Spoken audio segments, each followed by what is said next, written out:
There's so many. I want to be the first one to see them all.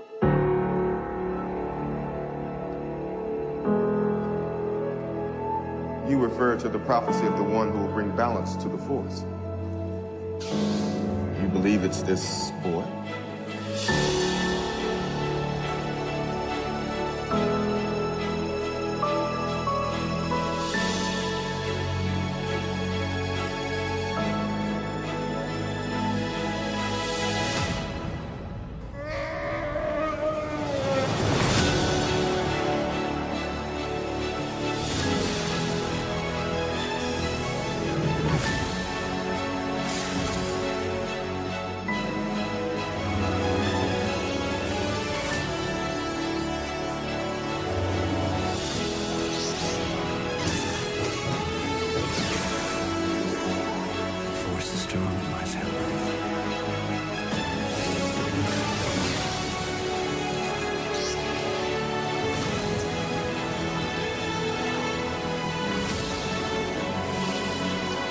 Jedi, like my father before me.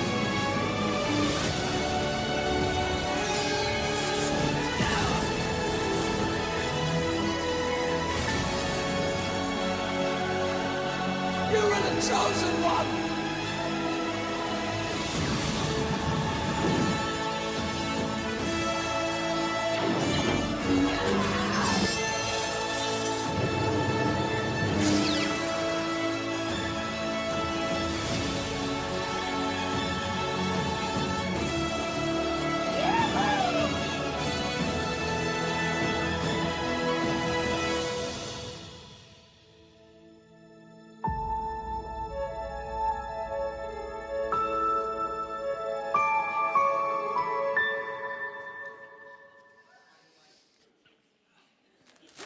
Well, hello there.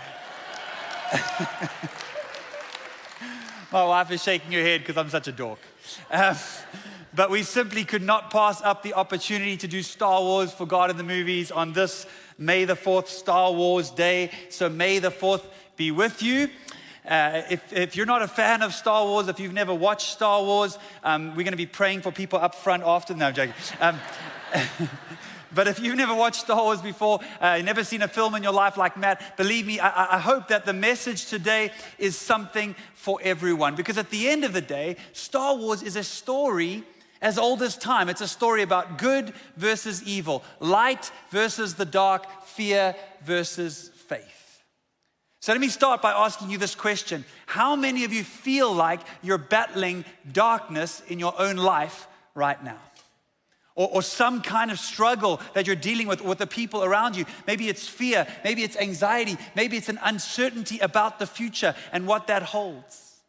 The struggle between light and dark isn't just a movie plot, it's something that we all face in our day-to-day lives. And so today, what I want to talk about is how do we find the courage to overcome the fear that we feel? Now, before we do that though, let me give you kind of some facts about Star Wars. 48 years ago, in 1977, Star Wars fundamentally changed the landscape of Hollywood and filmmaking forever. To date, it is one of the most famous and lucrative movie franchises of all time. With 25 Academy Award nominations and 10 wins across the original films, it is a cultural phenomenon. George Lucas, the creator of Star Wars, is ranked 194th on the Forbes list of richest people. And the franchise has earned, guess what? A staggering $46.7 billion through box office sales, video games, books, and of course, merchandise, okay? That's far more than any other movie by a long, long way. Now, spoiler alert, the plot is pretty straightforward. The good guys, called the Jedi, try to keep the galaxy a peaceful democratic republic, while the bad guys, called the Sith, want to control an empire ruled by an evil emperor. The good guys fight the bad guys, and in the end, the good guys win. Pretty basic plot. However, there is something called the Force, which is described by Obi-Wan Kenobi as an omnipresent energy field created by all living things that surrounds us, penetrates us, and binds the galaxy together. Woo. Okay, the Jedi and the Sith learned to harness this force, allowing them to do all sorts of cool things like mind control, levitation, precognition, super strength and speed, even cheat death. And the real bad guys can even shoot force lightning out of their hands. Obviously, okay? It's still pretty sci-fi. Now, as a kid growing up in the 80s and 90s, I loved Star Wars. Ask my mom. She's probably watching online. Hi, Mom. I was super into it. Even now, I mean, no one had to ask me to dress up.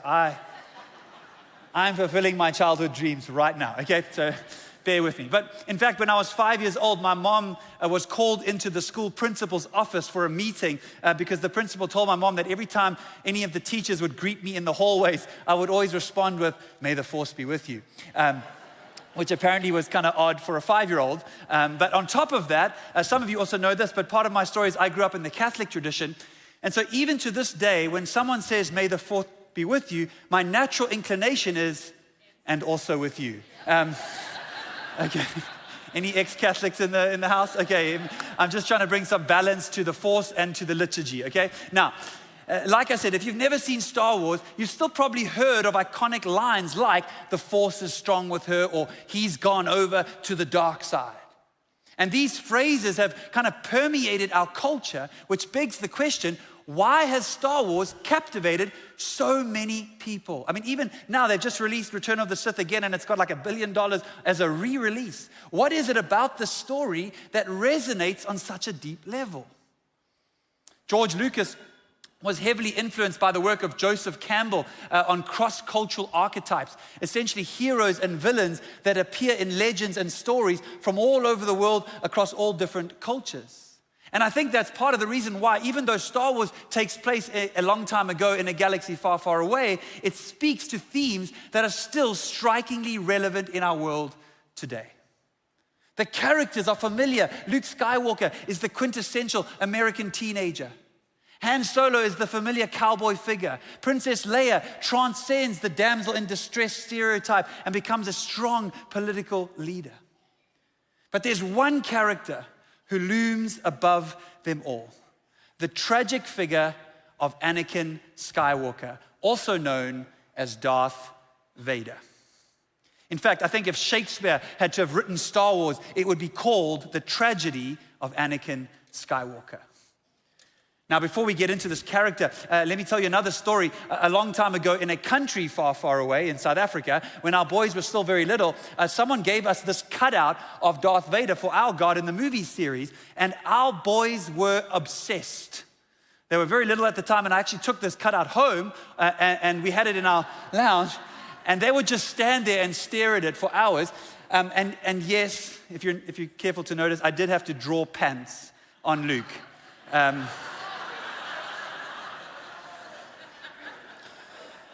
Welcome to my world. Okay. This is a true story though. One night I woke up and there was a noise in the house, in the lounge. And in South Africa, home break-ins are pretty common and we'd been broken into before. And so I was very on edge. I grabbed the cricket bat under our bed. A cricket bat is like a baseball bat, okay? And so you can imagine, I'm gonna use the lightsaber here just for illustrative purposes. And so I was kind of, trying to figure out where the noise was coming from. Turns out the noise was actually just our cat. But as I came around the corner, I'd totally forgotten about the Darth Vader cutout. So as I came around the corner in the dark, I just saw this looming figure, and I'm telling you, I nearly jumped out of my skin. I took that cricket bat, I was about to slice Darth Vader in half.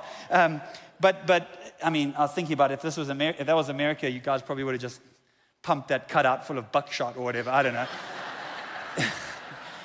Yeehaw! Okay, guns, America. Okay.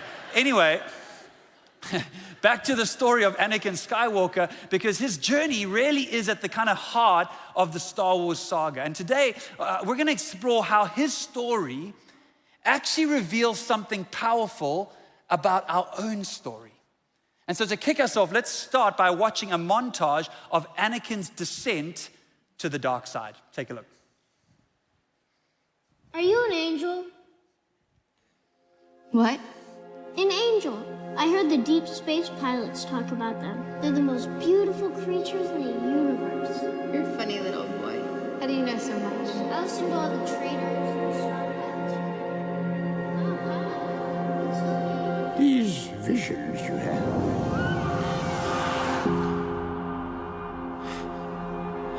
They're of pain, suffering,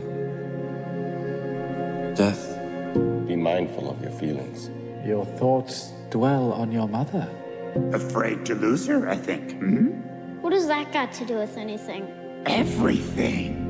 Careful you must be when sensing the future, Anakin. The fear of loss is a path to the dark side. Fear is the path to the dark side. Fear leads to anger. Anger leads to hate. Hate leads to suffering. What's bothering you? A dream. Like the ones I used to have about my mother. Just before she died. And? I wasn't strong enough to save you, Mom. But I promised. And it was about you. I won't fail again. I won't let these visions come true, Master Yoda. I won't lose you, Padme. It was only a dream. I won't let this one become real. What must I do, Master Yoda? Dreams pass in time. Train yourself to let go of everything you fear to lose. Be mindful of your thoughts, Anakin. They betray you. You grow too aggressive, Anakin. Be mindful. Obi-Wan is a great mentor. I'm truly thankful to be his apprentice. But he feels that I'm too unpredictable. I am concerned for my Padawan, Master. His abilities have made him arrogant. He's overly critical. He's jealous. He never listens. It's outrageous. He's holding me back. It's unfair. It's not fair. Don't you wonder why they won't make you a Jedi Master? I wish I knew. They don't trust you, Anakin. I feel lost. Obi-Wan and the Council don't trust me. Sometimes I wonder what's happening to the Jedi Order. My trust in them has been shaken. They asked you to spy on me, didn't they? Have you ever considered that we may be on the wrong side? They see your future. They know your power will be too strong to control. You must break through the fog of lies of the Jedi. Let me help you to know the subtleties of the Force. I don't think the boy can handle it. I don't trust him. With all due respect, Master, is he not the chosen one? Is he not to destroy the Sith and bring balance to the Force? So the prophecy says. A prophecy that misread could have been. Ahsoka, within you will be everything I am, all the knowledge I possess, just as I inherited knowledge from my master, and he from his. We're part of a legacy. I know you.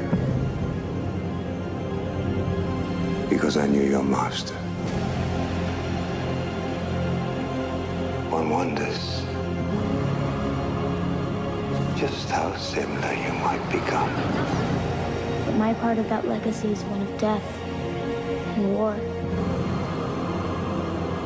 But you're more than that. Only through me can you achieve a power greater than any Jedi. Because I'm more than that. You are more, Anakin. Learn to know the dark side of the Force, and you will be able to save your wife from certain death. But more powerful and dangerous than anyone realized. Something terrible has happened. Obi-Wan told me terrible things. I killed them. What have I done? They're dead. Every single one of them. Said to turn to the dark side. I am becoming more powerful than any Jedi has ever dreamed of. And I'm doing it for you. To protect you. They're like animals. And I slaughtered them like animals. Who could have done this? I don't believe what I'm hearing. I hate them. You're fulfilling your destiny, Anakin. Someday I will be. I will be the most powerful Jedi ever. What have you become? A powerful Sith you will become. I am what you made me.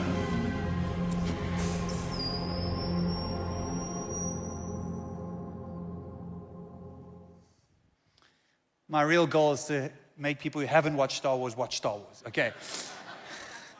discovered as a young slave boy on the desert planet of Tatooine, rescued by 2 Jedi Knights who believed him to be the chosen one, destined to bring balance to the Force.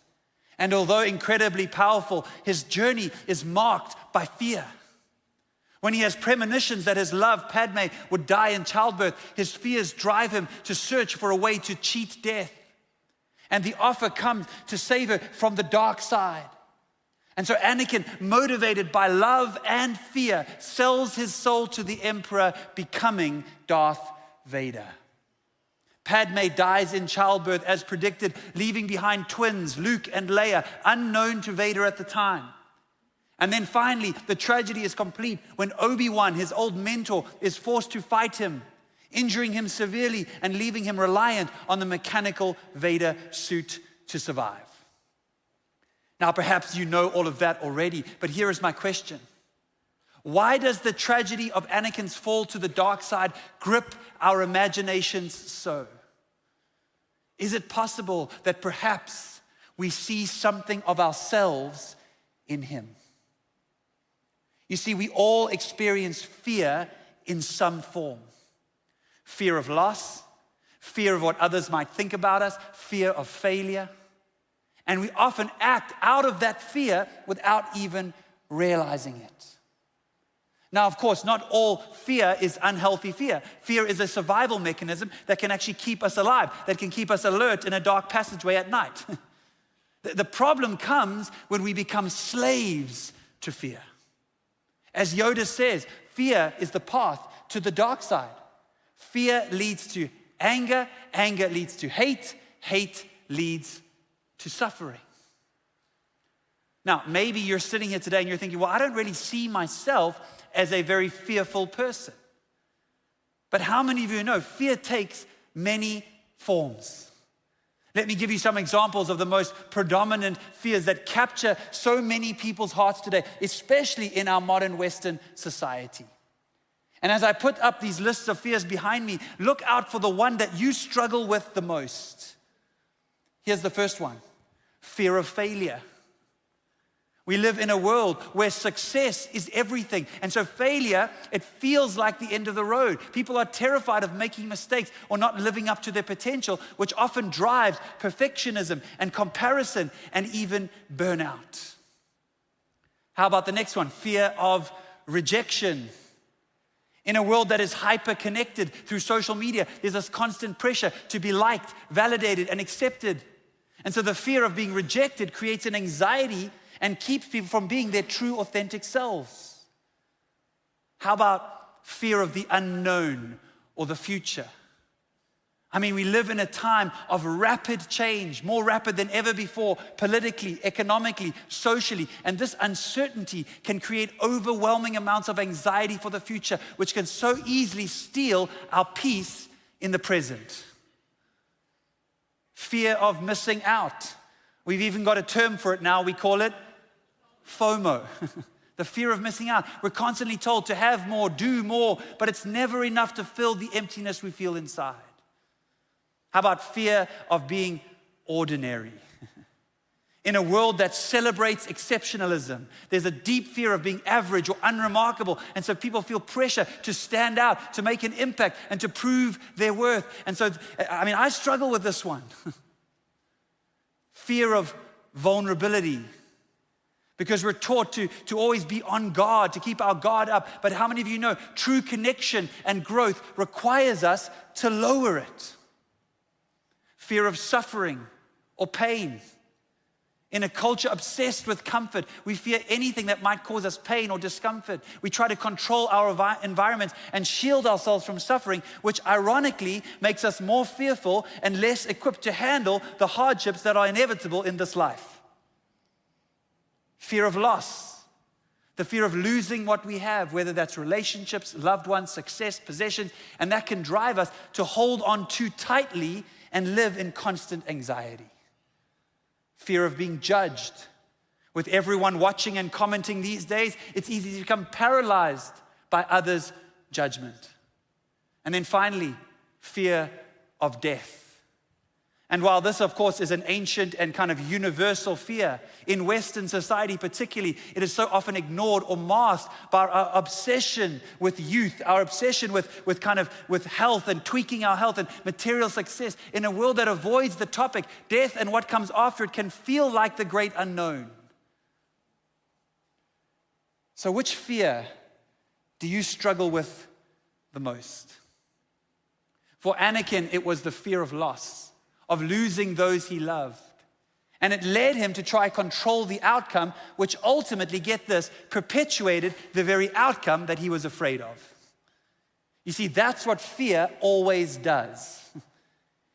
If I'm afraid that my boys are going to turn out to be a bunch of dropouts or delinquents, well, then that will cause me to react harshly, to harden my heart, to parent from a place of fear instead of love. And in the end, that will only make it worse and become one of the greatest contributors to the future that I fear. Does that make sense?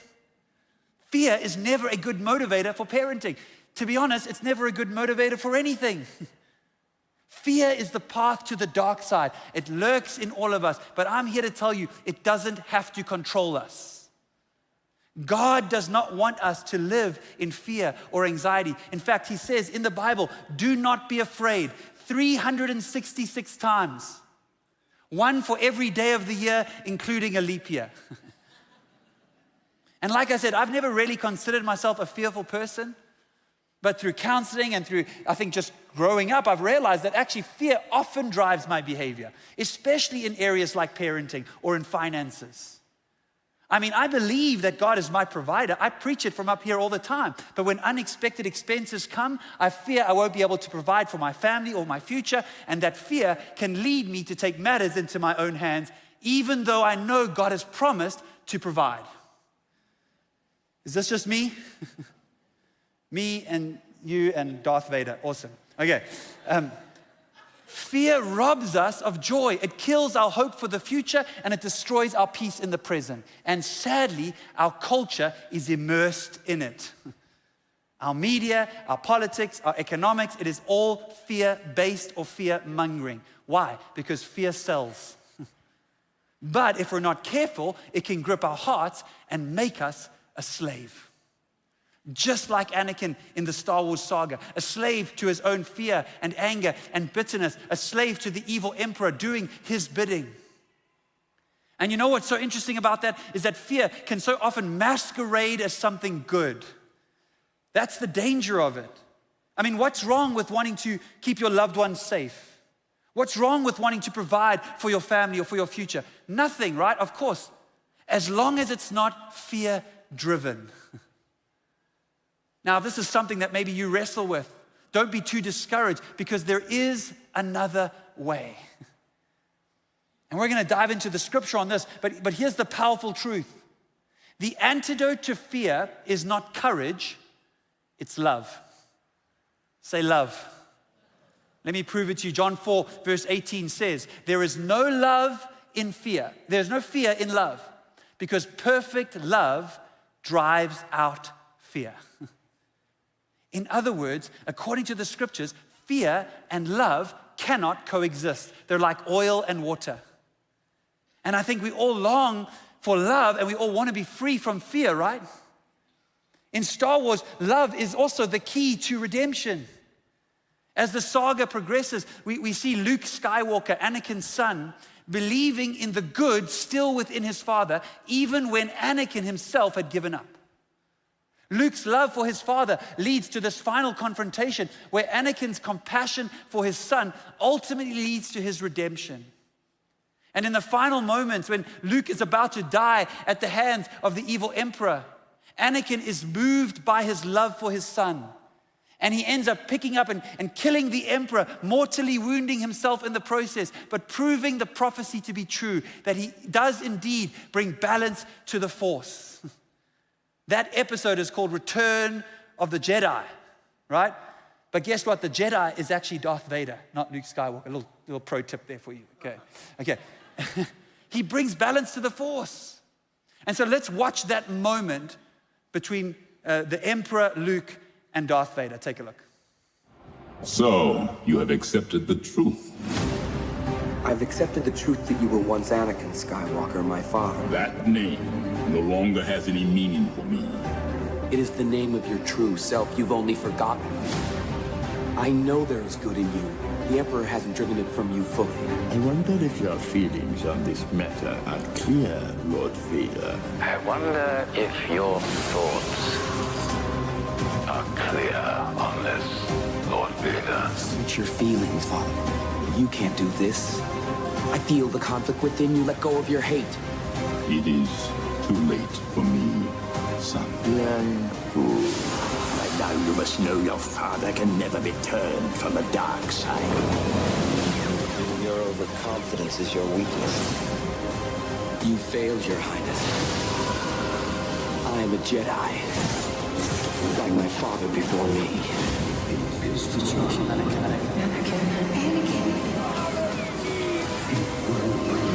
I feel the good in you. The conflict is very good.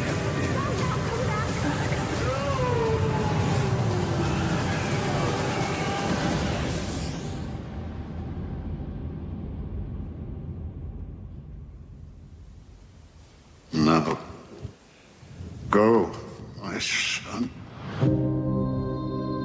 No, you're coming with me. I'll not leave you here. I've got to save you. You already have, Luke. You were right. You were right about me. In the end, what saved Darth Vader? Love. Love for his son. He was moved by the good inside of him, the good that Luke believed existed all along. And even though he said, it's too late for me, it wasn't too late. Because how many of you know it's never too late to do the right thing?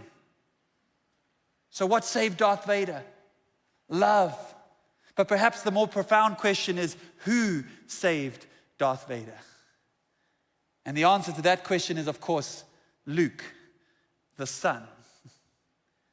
Do you see the biblical connection? This mirrors what we see in the gospel. Because if we are Darth Vader, lost to the dark side, then we are saved by the Son, Jesus. His perfect love casts out all fear. Just as Luke's love for Anakin brought him back from darkness. And the parallels are quite amazing. Like Luke, Jesus was never seduced by the dark side. He resisted the temptations of evil and stood strong to the very end. Like Luke, Jesus was willing to lay down his life for our salvation. He saw and he sees the good in us. And his sacrifice on the cross was the ultimate act of love and redemption. At the very end of the movie, Anakin asked Luke to remove his helmet so that he can look upon his son with his own eyes for the very first time. But Luke says, "But you'll die. I won't leave you here. I want to save you, Father." To which Anakin replies, "You already have." You already have. Don't you see? Jesus has already saved us. His sacrifice on the cross, the perfect act of love, makes a way for us to be rid of fear and anger and hatred and to be filled with his love. So that we can say, I am no longer a slave to fear. I am a child of God. So how do we allow perfect love to drive out fear? Fear of failure, fear of rejection, fear of the future, fear of missing out, fear of death, fear of loss, whatever it is for you. And with the rest of our time together, I really want to challenge us today with 3 big ideas taken from the scriptures and from the Star Wars story that I think can help us to live in faith over fear. Here's the first one. Let love lead. Say, let love lead. You see, just like Anakin was driven by fear to the dark side, we can often allow fear to lead. We can allow fear to dictate our actions, and it keeps us from God's best for our lives and the lives of those around us. Romans chapter 8 says this, "The spirit you received does not make you slaves so that you live in fear again. Rather, the spirit you received brought about your adoption to sonship." And sonship here, of course, is not gender specific. Now we call him Abba, Father. That's a very hard word to translate. It's like daddy. For his spirit joins with our spirit to affirm that we are God's children. I cannot emphasize enough the importance of this, that this is where the Christian life starts. Understanding who we are in God's eyes. And I believe that God actually wants to set some people free today from unhealthy fear and anxiety. But it starts with believing that you are loved. That you are loved beyond measure. And you did not initiate that love, neither are you required to sustain that love by your own performance. God, we are more sinful than we dare to believe, but more loved than we ever dare to imagine. And that love isn't based on your performance or your lack thereof. It is unconditional, it is unrelenting, and it is unending if we are willing to receive it. Will you receive it? Let me read to you Romans 8 again, except this time in the Message transliteration. It says it like this. This resurrection life you receive from God is not a timid, grave-tending life. It's adventurously expectant. I love that. Greeting God with a childlike, what's next, Papa? God's Spirit touches our spirit and confirms who we really are. We know who He is and we know who we are, Father and children. Do you remember what Luke says to Darth Vader just as the emperor is sort of shocking him with the electricity? He turns to Darth Vader just before he decides to save him, and he says, I am a Jedi just like my father before me. What is Luke doing here? Well, what he's doing is he's affirming Darth Vader's true identity as Anakin Skywalker, the Jedi. And this is the moment that changes everything for Vader. It's his moment of salvation, you could say. And I'm telling you, E-Hills, Luke's belief in his father, it just mirrors how Jesus believes in us, even when we feel unworthy or not enough. Just as Luke sees the good in his father, Jesus sees the good in us, even when we feel lost or broken. And so let love lead. Next time you're having a tough day at work, you're feeling overwhelmed by the tasks and pressures of the day, and maybe you're starting to get frustrated or stressed and snap, and snap at the people around you. Instead of letting fear and anxiety take over, why not pause for a moment and just take a deep breath? And in that moment, remind yourself of God's love for you. And maybe you want to say a small prayer and say, God, I know you love me, even though I feel inadequate. Please help me to feel your presence in this moment. And then decide to act from that place of love. And I promise you, this small pause in your day can make such a difference. It can help us to approach our tasks with peace instead of panic. Trusting that God's love will empower us to handle any challenge. And my guess is it'll enable us to extend more grace to our family members, to our co-workers, recognizing that the love God gives to us is best shared with others, even in the midst of a crazy day. Here's another example from my own life. I mentioned earlier that there was a time when it felt like I was parenting from fear a lot of the time. It was driving my parenting. And specifically, I noticed when Jess and I were at my parents' house and one of the boys started to misbehave, I would find myself getting very angry, very harsh, wanting to shut it down. And then I began to ask, why do I get like that? And I realized it was because I was actually afraid of what my dad would think of me. I was afraid that he would think that I wasn't being a good parent or that I wasn't disciplining, firmly enough or whatever it was. And I let that fear dictate how I reacted instead of responding with love in the power of God's Spirit. But God started teaching me how to shift my perspective. And instead of asking, what will they think of me? I began to ask, what does love require of me in this moment? What does my kid really need right now? And that change in my mindset made a huge difference. Second challenge, trust God, not your fears. You see, trust is an important word here because one of the root causes of fear is a lack of trust in who God is and what He says. Proverbs 3 says this, trust in the Lord with all your heart and lean not in your own understanding, but in all your ways submit to Him or acknowledge Him, and He will make your paths straight. How many of you would like to have your path straight? right? I mean, that's a beautiful promise. Isaiah 41 says this, so do not fear, for I am with you. Do not be dismayed, for I am your God. I will strengthen you and help you. I will uphold you with my righteous right hand. The hand that created the universe promises to lift us up. Anakin's fear of the future led him to make poor choices that changed the course of his life. And the same happens to us when we allow fear of the unknown to control our decisions.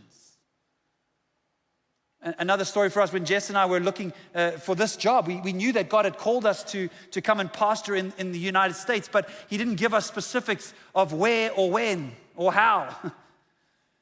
It's annoying, right? And we went through 2 kind of stressful interview processes at 2 other churches, and there were moments along the way where I was like, God, what are you doing here? Why is this so hard? Can't you just make it clear? I mean, you know the outcome. But through that uncertainty, we had to remind ourselves constantly that God was already in our future, working things out, even when we couldn't see it or understand it. And we had to trust that He was in control and that He would lead us exactly where He wanted us to be. And sure enough, He did. So let me ask you, where are you right now making decisions based on fear? Where are you? Where is fear driving your actions, your attitudes, or your behavior? God has a good plan for your future. So trust in Him, not in your fears. You still with me? Final challenge for overcoming the temptation of the dark side of fear. And that is this: to act in faith even when you feel afraid. 2 Timothy 1 verse 7 says this, for God has not given us a spirit of fear and timidity, but of power, love, and self-discipline. Some versions say a sound mind.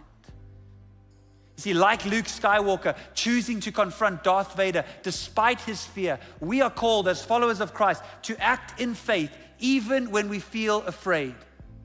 Because courage isn't the absence of fear, it is the willingness to move forward despite of it, and with God's strength. Fear is a reaction. Courage is a decision based in love. Now, of course, this can play out in many areas of our life. Maybe for you, it's taking a leap of faith to start a new career or a new business. Maybe it's moving to a new city or country to follow God's call. Maybe it's just asking that person out. Maybe it's having the courage to admit that you need help and seeking counseling and support. Maybe some of you are experiencing right now a tension in a relationship, whether with a friend or a family member or a colleague. And maybe there's been hurt and misunderstanding or things that have been said that should never have been said. And now fear is holding you back from reaching out. It's making you angry. It's making you afraid of being rejected, of the conversation not going well, or of opening up old wounds. But can I challenge you? Even when fear is present, choose to act in faith, in love. Because God has equipped you with His power to love even when it feels hard. Fear comes easy, love takes work. 1 John says this, we're reminded, let us continue to love one another. For love comes from God. Anyone who loves is a child of God and knows God.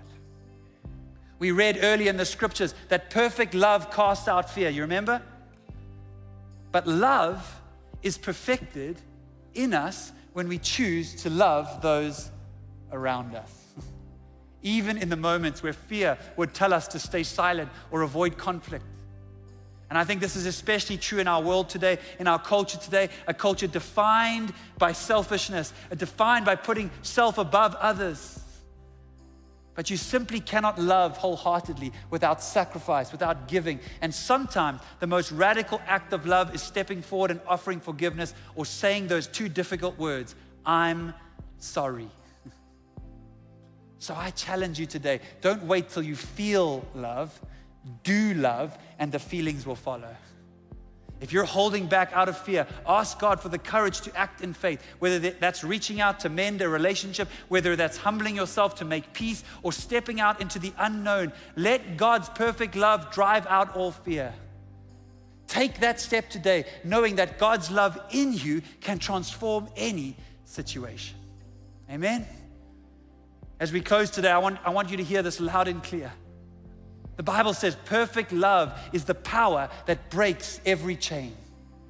And just like in the story of Star Wars, Darth Vader, despite all his wrongdoings, was saved in the end by love, the perfect love of the Son, who looked at him and said, hey, I know what you've done. I see your pain. I see your anger and the fear that you're carrying. But I will not destroy you and I will not punish you because I love you. And I'm willing, in fact, to give my life for you to set you free from fear, from worry, from anxiety, from anything that holds you back.